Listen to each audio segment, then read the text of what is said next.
অনেক গান নাচ দেখছেন। আমার রসুলের এই শানগুলো কিয়ামতের ময়দানে আপনার জন্য সাক্ষী দিবে, সেটা যদি মনে করেন আজকে শুনে যাবেন। আমার রসুল যদি কোনো দেওয়ালের উপর যদি তার পা পতিত হতো, পা যদি রাখতো, সে দেওয়াল পর্যন্ত জিন্দা হয়ে যেত। সুবহানাল্লাহ। সেটা আমার কথা না, হযরতে জালালউদ্দিন কথা। শুধু তাই না, আমার রসুল মরা গাছের নিচে বসলে সে মরা গাছ জীবিত হয়ে যেত। আমার রসুল আঙ্গুল ইশারা করলে আসমানের চাঁদ দ্বিগণ্ডিত হয়ে যেত।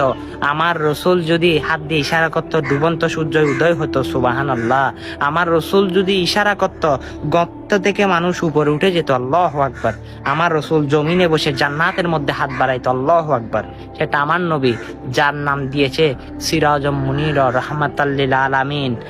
আর আমার নবী এমন একজন নবী, সকল মাখলুকাতের সর্বশ্রেষ্ঠ নবী হচ্ছে আমার নবী, সর্বশেষ নবী হচ্ছে আমার নবী, যে নবীদের সরদার হচ্ছে আমার নবী। আল্লাহু আকবার। সেই নবীর উম্মত হয়েছেন, গর্ববোধ করেন। ভিডিওটা পারলে শেয়ার করে সকল মানুষকে জানিয়ে দেন। আমার নবীর সম্মানগুলো মানুষের কাছে তুলে ধরুন। দেখবেন কঠিন হাসরের দিনে আপনাকে হাত ধরে যদি জান্নাতে না নিয়ে যায়, অবশ্যই আপনি তখনই বুঝতে পারবেন যে নবী কান্না করে ইয়া হাবলি উম্মতি, ইয়া হাবলি উম্মতি, সে নবীর সঙ্গে আপনার হাসর নাসর হবে। আলহামদুলিল্লাহ, ইনশাআল্লাহ। হ্যাঁ, আপনি তো শুনেছেন। ভিডিওটা শেয়ার করতে ভুলবেন না। আমিন।